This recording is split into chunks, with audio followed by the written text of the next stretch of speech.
ጀነት መግባት አይችልም በምትለው በደንብ ነው የምንገባው። አንድ ሰው ጌታን እንደ ግል አዳኝ አድርጎ ከተቀበለ በልቡ አዳኝነቱን ካወቀ እንትን ካለ ከተቀበለ ካንትን ካለ ይገባል። እሱ ማለት እኔ የራሳችሁን ሃይማኖት እናንተ ልታውቁ ትችላላችሁ፣ ስለኛ ሃይማኖት እኛ ልናውቅ እንችላለን። ግን ደግሞ እሺ ታወራ መሰለኝ በክርስቶስ ስለማመሰ ክርስቲያን ገነት ይገባል የሚላል ወይ ነው ጥያቄው። አሁን ቃል በቃልኛ ክርስቲያን ገነት ይገባል ካልሽ ከየት ጋር ነው ክርስቲያን ገነት የሚገባው ያለው? ቃል በቃልኛ ሙስሊሞች ገነት ይገባላችሁ ብሎ ተነግሮልናል። አላህ ቃል በቃል ሲናገር ያመነ ምናምን በአላህ ያመነ የሚለው ልቶ ችግር የለውም። አላህ ያመነ ገነት ይገባል የሚል ነፍ አለ። እሱን ሳይሆን ሃይማኖቱን ጠርቶ ሙስሊሞች የገነት ናቸው የሚል ቃል በቃል አለ። ነቢዩ ሰለላሁ ዐለይሂ ወሰለም ሲናገሩ ምን አሉ? አልጀነቱ ላ የድኹሉሃ ኢላ ነፍሱን ሙስሊም አሉ። ገነትን ሙስሊም ነፍስ እንጂ ሌላ ማንም አይገባባትም አሉ። በቁርአንም ላይ አለዚነ አመኑ ቢአያቲና ወካኑ ሙስሊሚን እድኹሉል ጀና ይላል። እነዚያ ሙስሊም የሆኑትን ገነትን ግቡላቸዋለሁኝ አለ። በዚሁ አንጻር ክርስትና ላይ ክርስቲያን ገነት ይገባል የሚላለው ወፍ የለም። ሲጀምር አምላክ አልደነገገ ነው። ቀደም አምላክ እግዚአብሔር እንደ ክርስትና ክርስቲያን ሁኑ ብሎ አዟል ወይ? አላዘዘም። እሺ ነቢያቶችስ ክርስቲያን ሁኑ ብለው ትውልዶቻቸውን አስተምረዋል ወይ? አላስተማሩ። እሺ እንደው አንድ መጽሐፍ ቅዱስ ጸሐፊ አንድ ነብይ ጠቅሶ አከሌ ነብይ ክርስቲያን ነበር ያለበት አለ? የለም። ተሻላር ማን ላይ ተተባረ የሐዋርያት ሥራ ምዕራፍ 11 ቁጥር 36 ላይ በአንጾኪያም ደቀ መዛሙርቶች ለመጀመሪያ ጊዜ ክርስቲያን ተባሉ ይላል። ማን ነው ባዩ? አምላክ ነው ወይ? አይደለም። ነቢያቶች ናቸው? አይደሉም። ታዲያ ማን ነው? ሰዎች ናቸው ይህን ስም ያወጡት። እሺ እሱን እንለፈውና አሁን ጥያቄሽ ምን ነበር? መጀመሪያ ላይ ጥሩ ጥያቄ ጠይቀሻል። እሱ ምንድነው?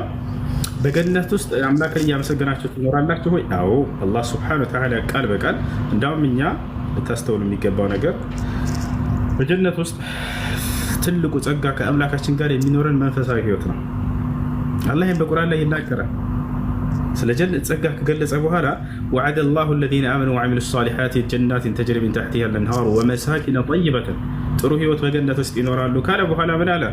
ወሪድዋኑ ሚነላሂ አክበር። ነገር ግን ከነዚህ ከገነት ጸጋዎች ሁሉ የእኔ ጌታቸው የአላህ ውዴታ በላጭ ነው ይላል። የእርሱን ውዴታ መጎናጸፋችን፣ እርሱን እያየን መኖራችን፣ እርሱን እየሰማን መኖራችን፣ እርሱን እያናገረን እንደፈለገን መኖራችን ገብቷችኋል አይደል? ይህ ሁሉ ትልቁ ጸጋ ነው በጀነት ውስጥ። እርሱን ታመሰግናላችሁ ወይ? አዎ በደንብ አድርገን። ደዕዋሁም ፊሃ ሱብሓነከ አላሁመ ወተሕየቱሁም ፊሃ ሰላም ወአኺሩ ደዕዋሁም አን አልሐምዱሊላሂ ረቢል ዓለሚን ይላል። ገብቷችኋል? ምን ይላል አላህ ሱብሓነሁ ወተዓላ?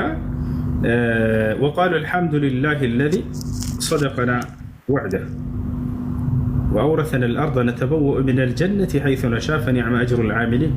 بزبوط على عندما مسجنا الله سبحانه وتعالى قال سننا وقالوا الحمد لله الذي أذهب عنا الحزن إن ربنا لغفور شكور. يا أنت مهاريهم مسكونيهم كاملكاتش يعني مسكانا يجب هيالو كل جزء مسجنا فيه النار صني ما مسكان لك اللي هو رقمه برسو يعني قرنا እና ያዋለን ይሄን ቃል ገብቶልና ይሄ ነው ትልቁ ጸጋ በጀነት ውስጥ። ነብያችን ሰለላሁ ዐለይሂ ወሰለም ሲናገሩ የጀነትን ጸጋ ሁለት አይነት ነው። ገብቶሻል? አሜን። አንደኛ አካለ እንትን ጸጋ ለኛ የምናገኘው፣ ሁለተኛ ደግሞ ከዚያ በላይና በላጩ ምንድነው? ከአምላካችን ጋር የሚኖረን መንፈሳዊ ህይወት ነው። እርሱን የማየት የመስማት እንደፈለገን የማናገር ገብቶሻል? የእርሱን ውዴታ መጎናጸፍ፣ እርሱን እያመሰገንን መኖር፣ ይሄኛው ነው ትልቁና በላጩ። ይሄ ነቢያችን ሰለላሁ ዐለይሂ ወሰለም ሲነግሩ ምን አሉ? ቃለ ነቢዩ ሰለላሁ ዐለይሂ ወሰለም ኢዛ ደኸለ አህሉል ጀነቲ አልጀነ ወአህሉን ናር አናር የቁሉ ላሁ ሊአህሊል ጀነ ያ አህለል ጀነ ሀል ቱሪዱነ ሸይአን አዚዱኩም ፈየቁሉን ያ ረበና አለም ቱበይድ ውጁሀና አለም ቱነጂና ሚነ ናር ወቱድኺልና አልጀነ ثم يكشف الله الحجاب الذي بينه وبينهم فيرونه فوالله ما أعطي أهل الجنة أحب إليهم من النظر إلى وجه الله الكريم.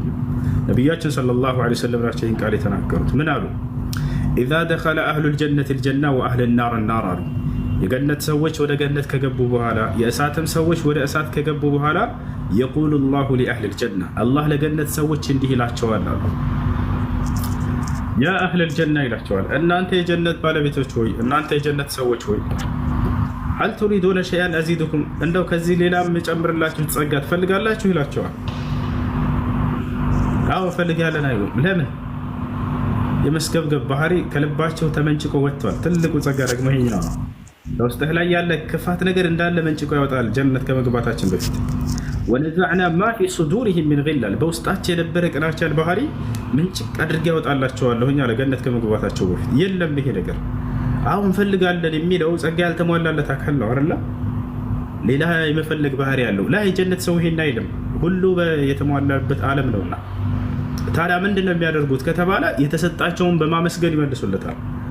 ይቁሉን ይላሉም አሉ ነብዩ ሰለላሁ ዐለይሂ ወሰለም ያ ረበና ጌታችን አላህ ሆይ አለም ትበይድ ውጁሃና ፊታችንን ብርሃናማ አላደረክልንም ይሉታል።